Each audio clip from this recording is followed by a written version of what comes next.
Salut YouTube, c'est Antonin pour Agressif, mais aujourd'hui on se retrouve dans une nouvelle vidéo. Ça fait quelques mois maintenant que je vous parle de projets, de professionnels, que ce soit sur le milieu de la vidéo ou sur le milieu du vélo. Aujourd'hui on va s'attaquer à un projet purement amateur, parce que je trouve que c'est important aussi de mettre en valeur les gens qui ne sont pas pros dans ce milieu là, parce qu'il y a vraiment toujours des projets qui sont des vraies pépites et dont je trouve intéressant de discuter. Donc aujourd'hui nous allons parler d'un projet, d'un groupe de potes que j'ai rencontré moi lors d'un trip avec le White Crew. Aujourd'hui on va parler du dernier projet de la Warhouse Conspiracy qui s'appelle Désobéissance. Naturellement, si vous voulez voir le projet avant de regarder cette analyse, je vous invite à aller dans la description, vous trouverez un lien dès les deux premières lignes du projet et je vous invite vraiment fortement à aller le voir. Le projet donc s'appelle Désobéissance. Si vous allez sur YouTube, vous verrez que c'est le numéro 6. Pourquoi numéro 6? Parce que depuis le début de la chaîne YouTube de la Warhouse Conspiracy, les vidéos sont numérotées. Le numéro 1 et le dernier projet en date étant le numéro 6. Je trouve ça très intéressant de pouvoir numéroter les épisodes parce que ça donne l'impression simplement d'être dans une série et de regarder épisode après épisode. Et du coup ça donne, je trouve, une continuité à l'ensemble des projets que Chris et Kevin ont pu développer au fur et à mesure.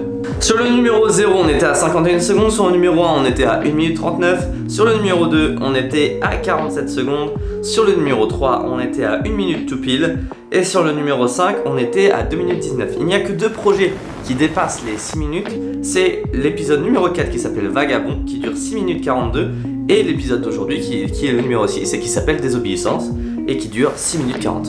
Vagabond et Désobéissance sont donc les deux plus gros projets de la chaîne Warhouse Conspiracy et au niveau du filming, de l'editing et on va dire de l'ensemble du projet, ça se sent vraiment parce que sur des projets qui durent plus de 6 minutes, tu as plus le temps naturellement d'exprimer ta patte artistique que ce soit sur l'editing ou sur le filming. Alors qu'en 1 minute ou en 50 secondes, il faut réussir à faire des choses très concises, très rapides, mais du coup, selon moi, tu peux pas vraiment t'exprimer à 100%. Je vous invite à regarder l'ensemble des vidéos de la Warhouse Conspiracy dans l'ordre tel qu'il est présenté sur leur chaîne YouTube parce que tout se suit, tout est une suite logique, toutes les vidéos se suivent.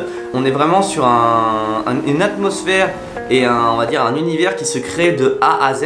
Et si vous regardez Désobéissance tout court, ça va être un très bon projet, mais selon moi vous perdrez toute une partie de références ou de choses qui sont déjà développées en amont. Pour moi Désobéissance est encore plus la suite directe de Vagabond plutôt que l'ensemble des autres projets. Je m'explique. On retrouve énormément de choses de Vagabond dans Désobéissance. Je parlerai simplement de l'intro et du début de la vidéo qui est en noir et blanc. Il faut savoir que l'ensemble du projet Vagabond était entièrement en noir et blanc et du coup le fait que le début de Désobéissance soit encore en noir et blanc fait selon moi la transition entre le dernier projet et l'avant-dernier projet et ce projet là. Et là vous allez me dire pourquoi le projet dont on va parler aujourd'hui s'appelle Désobéissance. Et bien à la base je ne savais pas non plus. Quand j'ai vu le projet sans avoir forcément d'explication, j'ai assez vite compris que le projet était entre guillemets dans la même vibe que le DVD FTS de Fédéral, vraiment dans l'idée de montrer vraiment la rue au sens propre avec tout ce qui s'ensuit, notamment ce qui s'est passé en France dernièrement au niveau des gilets jaunes, des manifestations, etc. etc. Et Chris et Kevin le disent eux-mêmes dans l'intitulé du projet, dans leur description de la vidéo YouTube. Je vous lis quelques extraits. Désobéissance vous emmène dans ce que la rue offre de plus abrupt, manif, pauvreté, street art, vagabonder de ville en ville avec nos 10 riders du crew qui résistent à leur façon à l'ordre et à l'oppression.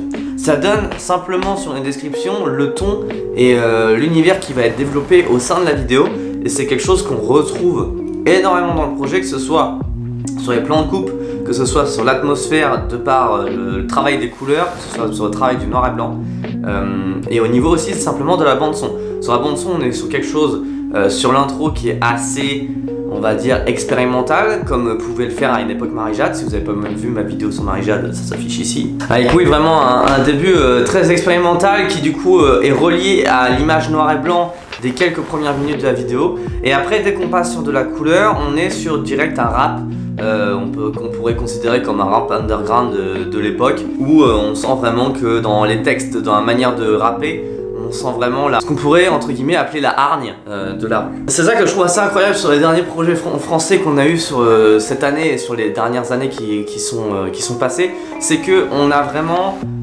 sans aller dans le côté chauvin, mais on met toujours vraiment en avant les bandes son et les musiques de notre pays, parce que autant j'ai connu aussi des mixtapes françaises ou des projets français qui prenaient des chansons américaines ou entre guillemets un petit peu classiques, mais je suis toujours fasciné quand les personnes arrivent à vraiment mettre un texte français et notamment du rap français dans un de leurs projets, parce que du coup je trouve que ça représente encore plus le fait que le projet soit français. Je sais pas combien de fois j'ai dit le mot français dans cette phrase, mais il faudra calculer. Donc comme je me disais, la deuxième partie où on passe en couleur est directement rattachée à un rap français, du coup beaucoup plus dynamique, ce qui du coup colle vachement mieux aux couleurs que simplement au noir et blanc. Maintenant on va parler du filming et de l'editing. Je ne connaissais pas du tout le filming et l'editing notamment de Kevin, et je connaissais pas le filming de Chris. J'avais déjà quelques notions par rapport au filming et à l'editing de Léo Ballet, parce que Léo Ballet avait avant une chaîne YouTube qui n'existe plus malheureusement aujourd'hui, où on pouvait déjà voir des créations à lui qui n'étaient pas du tout forcément en lien avec le vélo d'ailleurs, mais ça pouvait déjà donner un ton, et des souvenirs que j'en ai, j'ai retrouvé déjà des choses dans ce projet-là. On va parler notamment de Kevin, parce que c'est quand même lui qui a fait la plupart du montage et qui a, de ce que j'ai compris, filmé quand même beaucoup des clips du projet. Je ne connaissais pas du tout Kevin avant, je l'ai rencontré du coup comme je vous le disais durant un trip avec le Wake Crew sur Lyon. J'ai été très étonné de voir une nouvelle manière encore que je ne connaissais pas de filmer. Si on devait donner un comparatif par rapport à ce qu'on connaît déjà et à ce que je vous ai déjà présenté, on serait quand même plus ou moins sur une vibe à la Alex Valentino, comme je vous l'avais présenté dans la dernière vidéo Marie-Jade. On est vraiment sur des plans de coupe qui sont très artistiques, qui sont très recherchés, où on est souvent sur des détails du corps ou de la scène.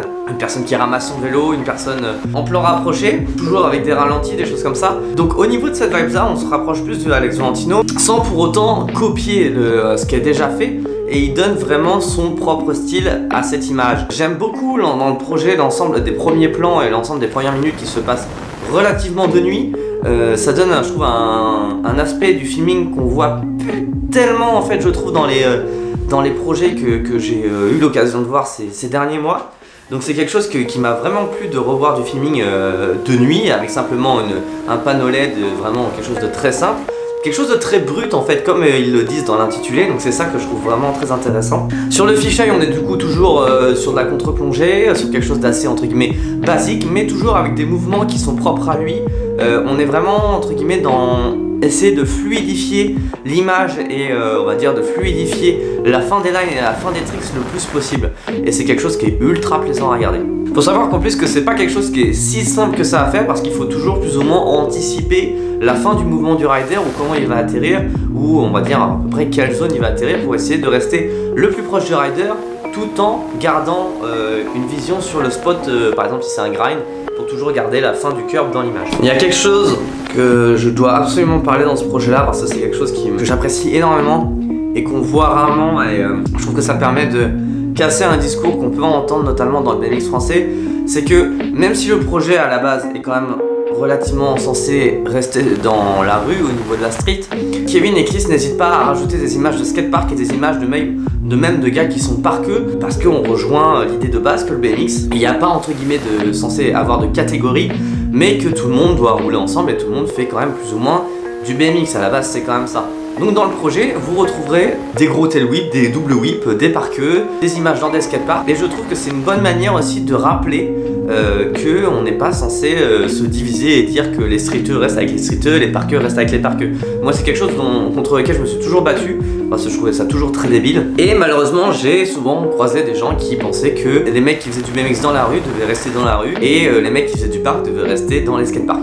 C'est quelque chose que je trouve vraiment débile comme vision, et du coup je profite dans cette vidéo pour remercier Chris et Kevin d'avoir ajouté des parqueux dans leur vidéo qui est censée être à la base street, parce que ça fait trop plaisir à voir et c'est selon moi ultra important. Du coup tout à l'heure je vous parlais de l'image et de l'univers de la vidéo et du projet. Pour accentuer cet aspect là, Kevin sur l'editing n'hésite pas à rajouter des images de manifestations, même certaines images de, je pense, à un pote à eux qui est carrément torse-poil, comme dans les gros clips américains de rap à l'ancienne, où le mec il est torse-poil avec un énorme bandana au niveau de la bouche et du nez, où c'est écrit gros Warhouse comme ça, avec une fumigène qui lance du coup une fumigène rouge avec un épais nuage de fumée, et du coup tout ça donne en seulement 6 minutes, c'est ça qu'il faut se dire, c'est qu'en seulement 6 minutes il y a totalement un univers et une atmosphère qui se dégage de cette vidéo dès l'intro, dès le début, et du coup je trouve que c'est même presque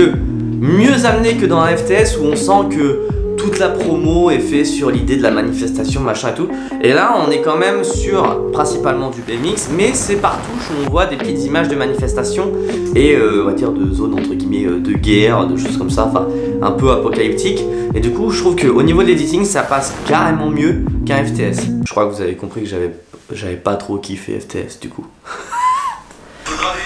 Je regarde la vidéo parce que des fois j'ai l'impression d'oublier des trucs tellement il y a de trucs. Pour moi c'est au-delà d'une vidéo ou d'un projet on va dire de BMX à proprement parler et d'une vidéo qui se considère comme une, entre guillemets une mixtape. Pour moi c'est simplement une vidéo d'un groupe de potes qui avait énormément de clips et qui s'est dit bon bah voilà on fait le point sur tout ce qu'on a fait sur 1 ou 2 ans et on le met en image parce que ça nous fait kiffer aussi. On ressent vraiment cet aspect là. Et on sent que Kevin, bah du coup sur le montage, s'est dit oui bon on va partir de ça et on va essayer d'en faire un truc un petit peu plus gros, ce qui donne tout l'aspect, comme je vous le disais, de l'univers, etc. Vers la fin de la vidéo, à un moment donné, on a le logo Warhouse qui apparaît et qui apparaît avec un autre logo qui est un sablier. Alors je sais pas du tout si c'est fait exprès, mais pour moi, le sablier représente forcément naturellement sur cette année le DVD It's Later Than You Think de Cult. Et si c'est vraiment une petite référence que Kevin met dans son projet, je trouve que c'est vachement bien vu parce que ça fait comme un clignotement entre le sablier, le logo Warhouse et ça dure quoi quelques secondes.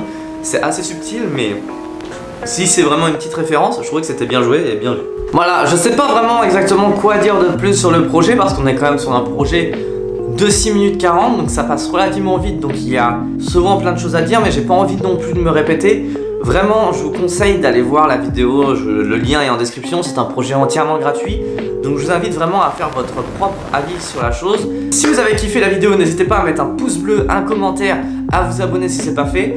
Donc voilà, c'est tout pour moi, c'était Antonin pour AgroCCine. Je vous souhaite une bonne journée, une bonne soirée, ça dépend à quelle heure tu regardes cette vidéo. Je te dis à la prochaine, sors, on va filmer tes potes, fais-toi plaisir, peace.